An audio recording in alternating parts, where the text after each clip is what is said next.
Friends, आपका स्वागत है हमारे YouTube channel ready steady and go पर। जैसे कि आप स्क्रीन पर देख रहे हैं, यूज़र नेम जो है मेरा इंस्टा आईडी है गुंजन दास। अगर आपका कोई भी डाउट है तो आप मुझे मैसेज करके क्लियर कर सकते हैं।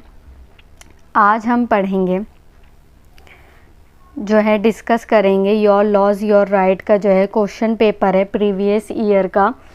तो आप जानोगे कि किस तरह से जो है एग्ज़ाम में पूछा जाता है ये क्वेश्चन जो होते हैं। ठीक है, आपके कानून और आपके अधिकार का जो है मैं सिलेबस करवा चुकी हूँ ऑलरेडी। जिन स्टूडेंट ने ना देखी हो वो वीडियोस, तो वो डिस्क्रिप्शन बॉक्स में जाके सारी वीडियोस को देख सकते हैं। यूनिक पेपर कोड रहेगा आपका ये, ठीक है, अलग अलग जो है आपका चेंज होता रहता है। और नेम ऑफ द पेपर जो है योर लॉस योर राइट है। नेम ऑफ द कोर्स जो है बीए ऑनर्स स्टूडेंट्स के लिए और बीए प्रोग्राम दोनों के लिए ये पेपर। सेमेस्टर जो रहेगा 3rd और 5th के लिए ये टाइम जो है 3 घंटे का मिलता है आपको। मैक्सिमम मार्क्स जो होंगे इसके 75 में होंगे। आपको कैसे आंसर में लिखना है, ठीक है, और कैसे क्वेश्चन जो है पूछे जाएंगे एग्ज़ाम में, तो आप ये थोड़ा आपको हिंट मिल जाएगी कि किस तरीके से जो है क्वेश्चन पेपर जो है आ रहे हैं। किन्हीं 4 प्रश्नों के उत्तर दीजिए और सभी प्रश्नों के अंक समान है। ठीक है, आपको जो है 8 या 6 क्वेश्चन दे दिए जाएंगे और आपको जो है 4 प्रश्नों के आंसर जो है देने होंगे और सभी के प्रश्न जो अंक होते हैं वो समान हैं। पहला क्वेश्चन है आपका, विधि के शासन को परिभाषित करें और भारतीय आपराधिक न्याय व्यवस्था में विधि के शासन के महत्व का मूल्यांकन करें।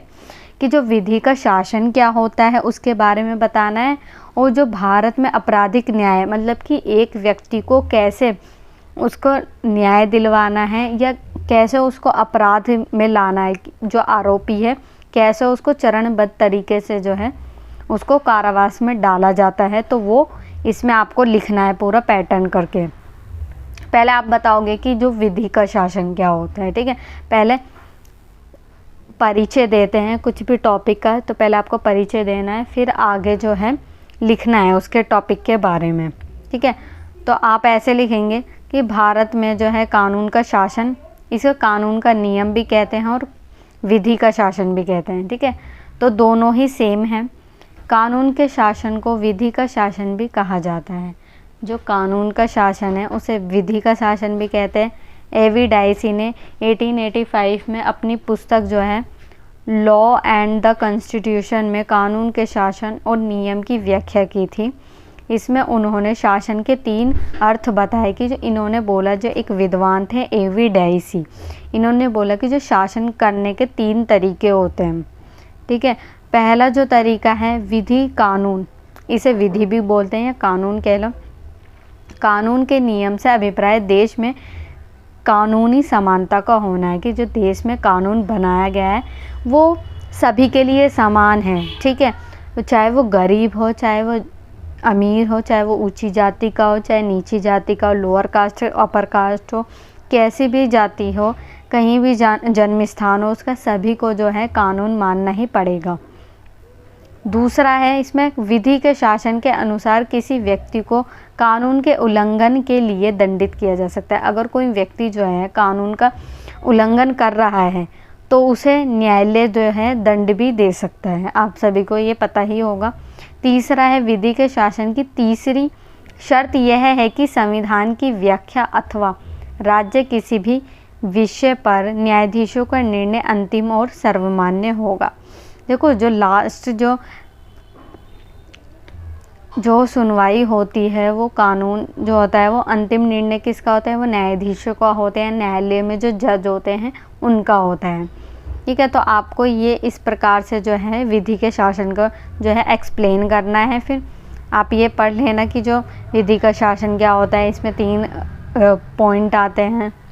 फिर आप लिख सकते हो, भारत में विधि का शासन का प्रमुख है कि जो सभी लोगों को जो है कानून समानता देगा। भारत में इसे उसी अर्थ में ग्रहण करते हैं जिसमें यह अंग्रेजी अमेरिकी विधान में ग्रहण किया गया है। भारतीय संविधान में घोषित किया गया है, विधि के शासन को बताया गया है। ठीक है, और फिर अनुच्छेद आर्टिकल के बारे में आपको याद होना चाहिए इसमें कि जो अनुच्छेद 14 है, और राज्य में यदि किसी वर्गों को विशेष अधिकार प्राप्त है और अन्य लोग इससे वंचित हैं तो वहाँ विधि या कानून का शासन नहीं कहा जा सकता। तो वहाँ पर जो है, जहाँ पर जो लोग विशेष वर्गों को जो है ज़्यादा जो है कानूनी अधिकार जो है मिल जाते हैं, और जो अमीर वर्ग, गरीब वर्ग है, उनको कुछ अधिकार नहीं दिए जाते, उन्हें नीचा समझा जाता है, तो वहाँ पर जो है विधि का शासन जो है वहाँ पर लागू नहीं होता।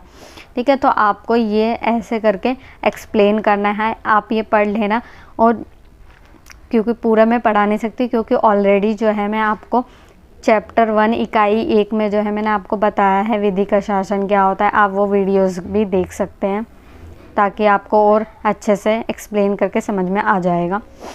फिर आपने देखना है कि जो अस्पृश्यता का पूर्ण से रूप से निषेध हुआ है अनुच्छेद 17 में जो है छुआछूत की जो समाप्ति है वो ये कि जो एसटी और एससी लोग जो थे, ठीक है, उनके साथ छुआछूत की जो है अस्पृश्यता जो है, जाति, ऊंची जाति और नीची जाति बहुत होती थी, तो उसका अंत जो है अनुच्छेद 17 करता है। ठीक है, बहुत सारे ऐसे नियम, कायदे, कानून जो अनुच्छेद 19 में दिए गए हैं कि गिरफ्तार व्यक्ति को भी सुरक्षा दी जाएगी। ठीक है, तो ऐसे जो है आर्टिकल आपको याद होने चाहिए, ये पढ़ लेना आप।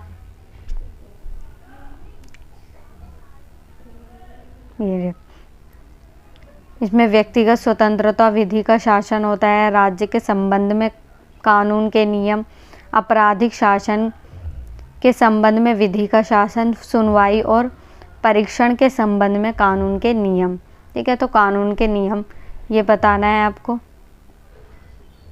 कि व्यक्तिगत स्वतंत्रता और विधि का शासन लागू करने के संबंध में निम्नलिखित घोषणाएं की गई कि जो व्यक्तिगत स्वतंत्रता होती है, एक व्यक्ति को स्वतंत्रता जब मिलती है तो वहाँ पर विधि का शासन जो है लागू होता है।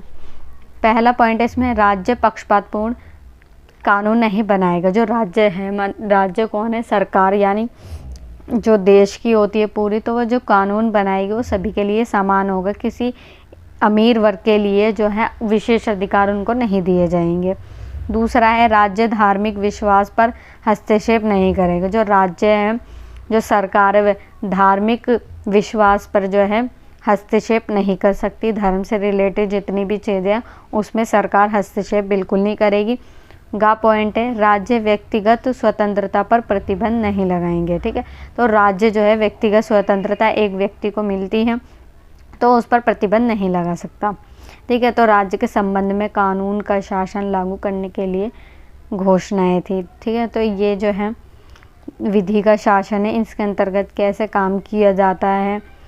और आपराधिक प्रशासन के संबंध में निम्न घोषणाएं की गई कि बिना विधिक प्रावधानों में गिरफ्तार नहीं किया जाएगा। मतलब कि जो आरोपी व्यक्ति है, अगर आरोपी वो तभी कहलाएगा जब उसके खिलाफ जो है सबूत होंगे पुलिस के पास। ठीक है, खा पॉइंट है, आरोप साबित होने पर एजेंसी व्यक्ति को निर्दोष मानेगी। अगर जब तक आरोप जो है साबित नहीं हो जाता उस व्यक्ति पर, तो वो जो है निर्दोष ही कहलाएगा तब तक। गा पॉइंट है, व्यक्ति युक्ति को अपने विरोध आरोप में सुनवाई का पूरा अवसर दिया जाएगा। ठीक है, जो व्यक्ति जो है उसको सुनवाई का पूरा अवसर मिलेगा। व्यक्ति का परीक्षण विधि अनुसार होगा कि व्यक्ति की जांच पड़ताल की जाएगी। ठीक है, तो इस तरह से जो है आपको लिखना है। और सुनवाई और परीक्षण के संबंध में निम्नलिखित घोषणाएं की गई कि किस तरह से जो है न्यायालय काम करता है, विधि का शासन कैसे काम करता है। फिर आता है इसमें आपराधिक न्याय प्रणाली जो है वो किस तरह से जो है काम करती है। ये दोनों ही आपको लिखना है। भारत की आपराधिक न्याय प्रणाली, criminal justice system of India, आपराधिक न्याय प्रणाली को तात्पर्य सरकार की उन एजेंसियों या निकायों से है जो कानून लागू करने और आपराधिक मामले पर निर्णय देने और आपराधिक मामलों पर निर्णय लेने और आपराधिक आचरण में सुधार करने के लिए कार्यरत हैं। ठीक है, तो भारत सरकार ने जो आपराधिक न्याय प्रणाली की बनाई हुई है कि किस तरह प्रोसेस से एक व्यक्ति को गिरफ्तार समझा जा सकता है, फिर उसको कैसे कारावास में डाला जाता है। ठीक है। तो पहले आता है कानून प्रवर्तन एजेंसी अपने क्षेत्राधिकार में अपराधों के रिपोर्ट करती है। ठीक है, जो अपराधी व्यक्ति है उसके रिपोर्ट करती है, पहले पुलिस होती है। ठीक है, और इस संबंध में जांच करती है और साथ ही उनका सभी आपराधिक साक्ष्य को एकत्रित करना। एक व्यक्ति आरोपी है वो तभी आरोपी कहलाएगा जब उसके खिलाफ सबूत इकट्ठा होंगे पुलिस के पास। ठीक है, तो इसमें फर्स्ट पॉइंट आ जाता है कि जो अपराधी व्यक्ति है उसके खिलाफ जो है साक्ष्य होने चाहिए, सबूत होना चाहिए, तभी वो अपराधी कहलाएगा, अन्यथा नहीं कहलाएगा। और उनकी रक्षा करना भी होता है। अब कानून की ये भी रक्षा करना है कि जो व्यक्ति गिरफ्तार किया है उसकी रक्षा भी करनी है कानून को ही। कानून प्रवर्तन एजेंसियों को भारतीय आपराधिक न्याय प्रणाली एक महत्वपूर्ण अंग माना जाता है। ठीक है, जो भारत की आपराधिक न्याय प्रणाली है, न्यायालय जो है वो एक महत्वपूर्ण अंग माना जाता है सरकार का। आप सभी को पता है ये। दूसरा इसमें अधिनिर्णय संस्थाएं आपराधिक न्याय प्रणाली का एक अभिन्न अंग है और उन्हें मुख्य 3 भागों में विभाजित किया है। पहले होता है न्यायालय, फिर अभियोजन। ठीक है, तो इसमें न्यायालय की कार्यवाही न्यायाधीशों द्वारा नियंत्रित की जाती है। इसमें जो होता है न्यायालय आता है और इसके अंतर्गत जो है न्यायालय अपना काम करती है और इनका मुख्य कार्य यह निर्धारित करना है किसी आरोपी ने अपराध किया है या नहीं, और यदि किया है तो क्या सज़ा दी जानी है। ठीक है, तो न्यायालय ये सुनिश्चित करता है कि एक अपराधी ने क्या गलत काम किया है और उसको कैसे सज़ा देनी है। तो ये भारत का जो है आपराधिक न्याय प्रणाली जो है चलती है। फिर अभियोजन कौन है? जो अभियोजनकर्ता वे वकील होते हैं।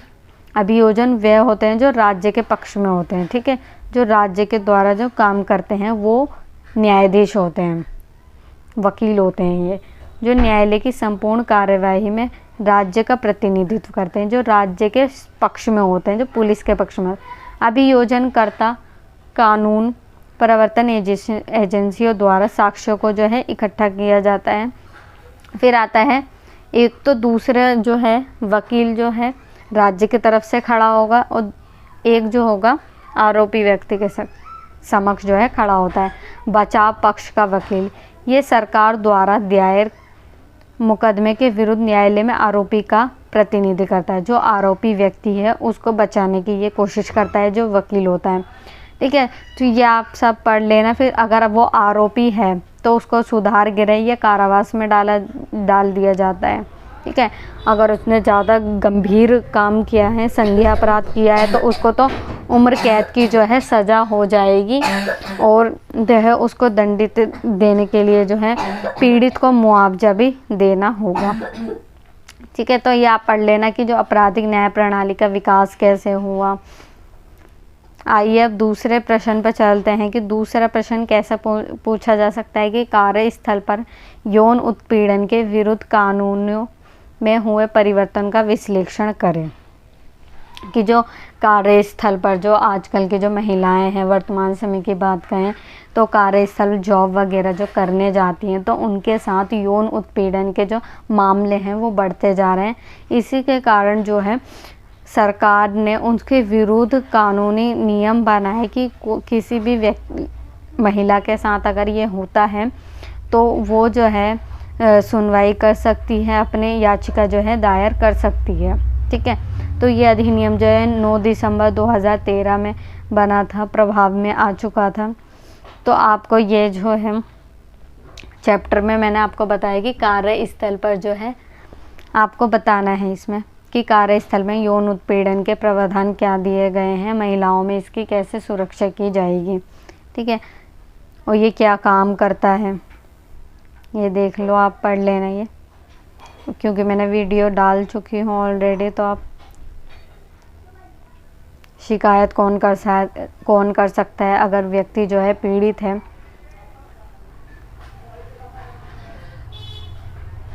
क्या पीड़ित की ओर से कोई शिकायत कर सकता है अगर पीड़ित जो है शिकायत नहीं कर पा रही है। ठीक है, अगर वो बेहोश है तो वो उसके घर वाले या उसके दोस्त भी जो है, फ्रेंड भी इसकी शिकायत जो है दायर कर सकते हैं। तो इस तरह से जो है यौन उत्पीड़न के मामले जो है दुनिया भर में बढ़ते जा रहे हैं। ठीक है, तीसरा प्रश्न पूछा जा सकता है कि सूचना के अधिकार 2005 के महत्व एवं प्रासंगिकता की व्याख्या करें। पहले आपको बताना है कि सूचना का अधिकार क्या होता है और ये कब लागू हुआ 2005 में, इसके महत्व के बारे में बताएंगे, फिर प्रासंगिकता ये क्यों इम्पोर्टेंट है, ठीक है। तो इसके बारे में आपको पूरा एक्सप्लेन पहले परिचय देंगे कि सूचना का अधिकार क्या होता है। ये देखो कि किसी भी लोकतांत्रिक व्यवस्था में आम लोगों को सूचित करने का जो अधिकार है, उसका तात्पर्य जब जनता में जब भागीदारी होगी तो वो सूचना प्राप्त कर पाएंगे, और सराहनीय कदम, क्योंकि किसी भी संवैधानिक सत्ता से समुचित सूचना पाने का जो अधिकार पहले सिर्फ जनप्रतिनिधियों के पास होता है, वही कमोवेश इस कानून के माध्यम से जनता में हस्तांतरित कर दिया गया है, ठीक है। तो ये सूचना का अधिकार जो है मैंने आपको पढ़ाया है, यूनिट 4 में जो है आप पढ़ लेना उसमें, कि वर्ष 2005 में भारत में अस्तित्व में आया सूचना का अधिकार कानून।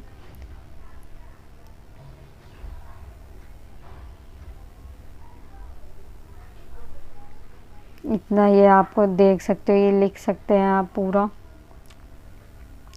इजी है, आपको समझ में आ जाएगा, इजी लैंग्वेज है।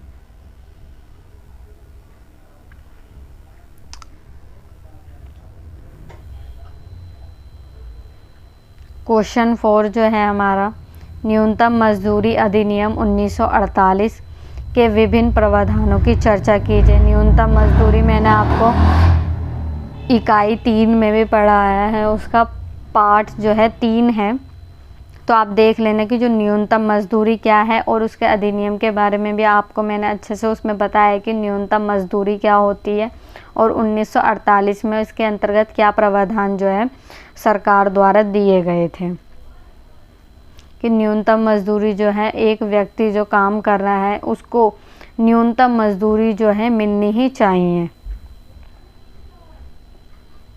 कि भारत सरकार के द्वारा 1944 में नियुक्त श्रमिक जांच समिति ने देश के विभिन्न उद्योगों में श्रमिकों की मजदूरी और उनके अर्जन का अध्ययन किया और बताया कि लगभग सभी उद्योगों में मजदूरों की दरें बहुत ही निम्न है, कि जो मजदूरी की दरें होती हैं बहुत ज़्यादा निम्न है, कि व्यक्ति जो है मजदूरी तो कर रहा है परंतु उसका जो लालन पालन है वो अपनी नीड जो है पूरी नहीं कर पा रहा है। इसी वजह से जो है सरकार ने न्यूनतम मजदूरी अधिनियम लेकर आए, ताकि कोई भी व्यक्ति जो है अपनी आवश्यकता पूरी कर सके, ठीक है। फिर इसमें परिभाषा देख लेंगे आप कि मजदूरी, ठीक है, मजदूरी क्या होती है, मजदूरी के बारे में आप एक्सप्लेन करोगे पहले। फिर कर्मचारी इसके अंतर्गत कैसे काम करते हैं, जो कर्मचारी होते हैं कर्मचारी के बारे में बताएंगे। फिर सामुचित सरकार के बारे में बताएंगे कि सामुचित सरकार जो है इस प्रावधान में क्या क्या जो है अधिनियम में लेकर आई और इसमें क्या अधिनियम में बात की गई। नियोजक देख लेते हैं। नियोजक में आपको बताना है कि ऐसे व्यक्ति से जो तो स्वयं या अन्य व्यक्ति के द्वारा या तो अपने किसी अन्य व्यक्ति के लिए अधिक कर्मचारियों के लिए अनुसूचित नियोजन में नियोजित करता है, ठीक है। तो नियोजित करके जो काम करते हैं उनके बारे में आपको लिखना है इसमें। फिर अधिनियम के बारे में बताना है विस्तार पूर्वक, यह आप पढ़ लेना, क्योंकि मैंने 1948 का जो अधिनियम है न्यूनतम मजदूरी वाला वो ऑलरेडी वीडियो में अच्छे से बताया है, कि जो न्यूनतम मजदूरी होती है, मजदूरी के न्यूनतम दरों का नियतन और पुनरीक्षण जो है। फिर न्यूनतम मजदूरी दरों के नियतन की प्रक्रिया जानेंगे, यह आपको इतना लिखना है इसके बारे में। 5वां क्वेश्चन है इसमें, महामारी के समय महात्मा गांधी राष्ट्रीय ग्रामीण रोजगार गारंटी अधिनियम 2005 के महत्व की चर्चा करें, कि महामारी के समय जो है ग्रामीण रोजगार गारंटी अधिनियम ने किस तरह से जो है श्रमिकों की जान बचाई कह सकते हैं हम, और ग्रामीण रोजगार अधिनियम ने बहुत महत्वपूर्ण जो काम है किया है श्रमिकों के लिए, ठीक है। इसके अंतर्गत मैंने आपको लास्ट वीडियो जो है लास्ट चैप्टर में बताया था कि राष्ट्रीय ग्रामीण रोजगार गारंटी अधिनियम क्या होता है। आप उस वीडियो को देख सकते हैं, बिल्कुल अच्छे से आपको समझ में आ जाएगा। ठीक है। तो कोविड-19 बताएंगे कि कोविड-19 ने पूरी दुनिया को जो है तहस नहस कर दिया था। जो व्यापार धंधे थे बिल्कुल ही चौपट हो गए थे। आपको ये सारी चीज़ें जो है इसमें लिखनी है। ठीक है। अब जो गाँव से जो थे लोग वो महानगरों में आए थे, शहरों में बसने के लिए आए थे ताकि वो रोज़गार प्राप्त कर सकें। परंतु कोविड-19 की वजह से जो है क्या हुआ था, रिवर्स माइग्रेशन हुआ था। आप सभी को पता होगा रिवर्स माइग्रेशन क्या होता है। जब गांव वाले जो कस्बे थे वहाँ से लोग रोज़गार पाने के लिए शहर आए थे, परंतु कोविड-19 में जो है अपने घरों की ओर जो है वापस पलायन कर रहे थे श्रमिक वर्ग जो था। ठीक है। तो इसे ही रिवर्स माइग्रेशन कहा कि जो महानगरों से दोबारा से गांवों की ओर चले गए थे वो श्रमिकों की बात जो है इनके अंतर्गत आपको बतानी है कि श्रमिकों ने इसमें क्या क्या किया और कैसे कैसे उनका जो है पलायन किया गया। ये तो आप जो आपने देखा है घटित घटनाएं हैं, आप इसके अंतर्गत जो है पूरा अच्छे से एक्सप्लेन कर सकते हो। नेक्स्ट है, ये आपको लिखना है कि ये राशि मुख्य रूप से और सरकार ने जो है श्रमिकों के लिए एक अलग से बजट पारित किया गया था। और प्रवासन से उत्पन्न चुनौतियां, जो प्रवासी थे पलायन कर रहे थे उनके सामने बहुत सारी चुनौतियां आई थी, क्योंकि उनके पास जाने का कुछ भी साधन नहीं था। वो तो पैदल ही जो है श्रमिक निकल चुके थे, अपने गाँवों की ओर पलायन कर रहे थे। इसके बारे में सारी चीज़ें आपको लिखनी है। और प्रवासी संकट से निपटने में मनरेगा की भूमिका, की जो मनरेगा है इसमें जो है मनरेगा के बारे में आपको एक्सप्लेन करना है कि मनरेगा क्या था, मनरेगा की स्थापना कब हुई थी। ठीक है। और मनरेगा के अंतर्गत जो है सरकार ने क्या क्या कदम उठाए थे और क्या श्रमिकों की बात जो है की गई थी इसके अंतर्गत। ठीक है। तो प्रवासी संकट से निपटने के लिए जो है महात्मा गांधी ग्रामीण रोजगार गारंटी अधिनियम जो है या मनरेगा 2005 में जो है अधिनियम लागू किया गया था, जिसे नरेगा कहते थे, परंतु 2010 में जो है इसका नाम मनरेगा कर दिया गया, इसका बदल दिया गया नाम। फर्स्ट पॉइंट है इसमें, पूर्व की रोजगार गारंटी योजनाओं के विपरीत मनरेगा के तहत ग्रामीण परिवारों के वयस्क युवाओं को रोजगार के कानूनी अधिकार प्रदान किया गया। ठीक है। तो इसके अंतर्गत जो है जो युवा व्यक्ति हैं उनको रोज़गार दिया जाएगा। बहुत सारे ऐसे जो है अधिनियम लेकर आई थी सरकार। इसमें प्रावधान दिए गए थे कि प्रावधान के मुताबिक मनरेगा लाभार्थियों में 1/3 महिलाओं का होना आवश्यक है। ठीक है। तो मनरेगा में महिलाओं के लिए भी जो है बात की गई थी और साथ में विकलांग एवं अकेली महिला की भागीदारी को बढ़ाने का प्रावधान किया गया। जो अकेली महिला है जो रह रही है, ठीक है, विकलांग है, जो चल फिर नहीं पाते या किसी चीज़ से विकलांग हो चुके हैं, तो उनके लिए भी जो है मनरेगा ने बहुत ज़्यादा महत्वपूर्ण भूमिका जो है निभाई थी। तो आप ये पढ़ लेना, इसमें जो बहुत सारे पॉइंट हैं।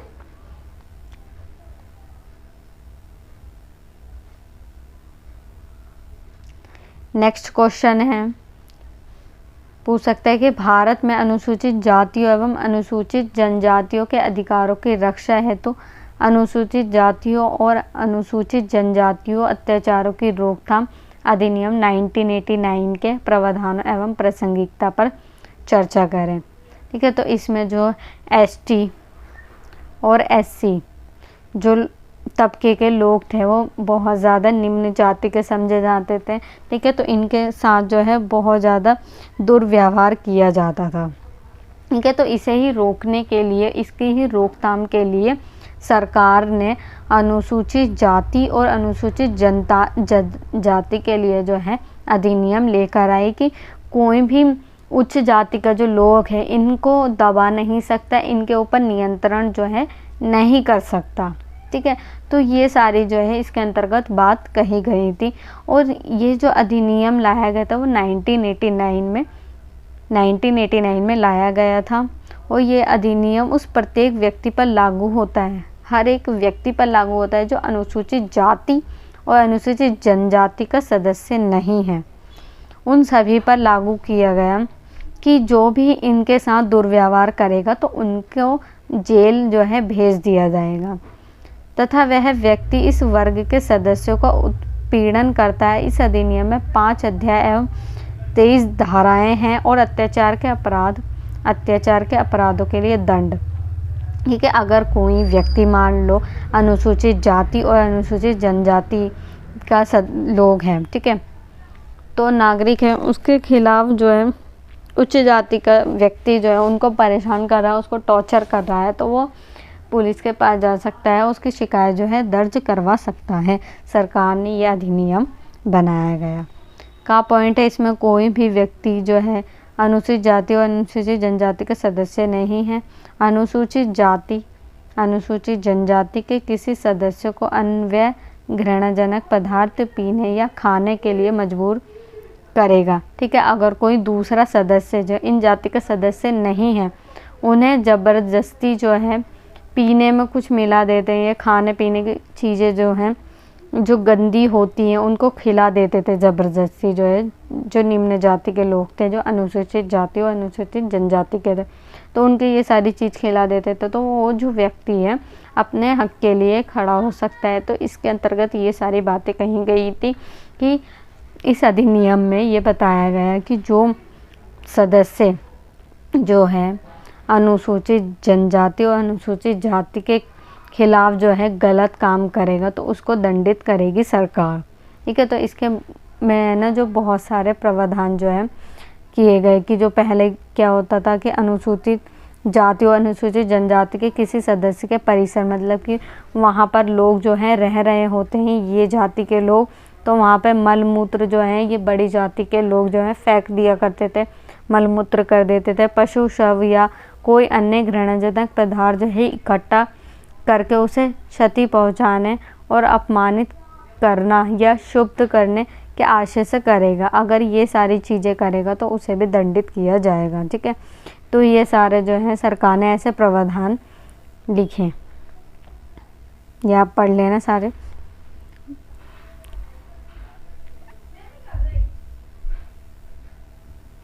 ठीक है, ये 10वां है, जनता को दृष्टिगोचर किसी स्थान में अनुसूचित जाति या अनुसूचित जनजाति के किसी सदस्य का अपमान करने से आशय है उसको अपमानित या अभित्रस्त करेगा। ठीक है, महिलाओं के साथ गलत व्यवहार कर दिया जाता था, ठीक है, उनके साथ दुष्कर्म किए जाते थे, तो उसको निपटाने के लिए जो है सरकार ने ये सारे नियम बनाए।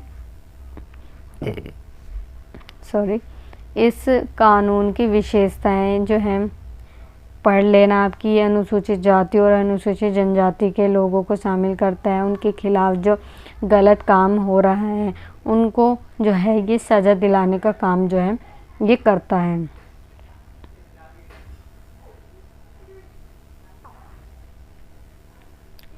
ठीक है, तो ये आप पढ़ लेना, इजी लैंग्वेज में ही है ये काफ़ी। आई होप ये आपको प्रीवियस ईयर का जो क्वेश्चन पेपर है 2021 में आया था, 2021 का OBE एग्ज़ाम था ये, तो आई होप ये आपको समझ में आया होगा। इसे ज़्यादा से ज़्यादा शेयर करना, लाइक करना और हमारे चैनल को सब्सक्राइब करना ना भूलें। धन्यवाद।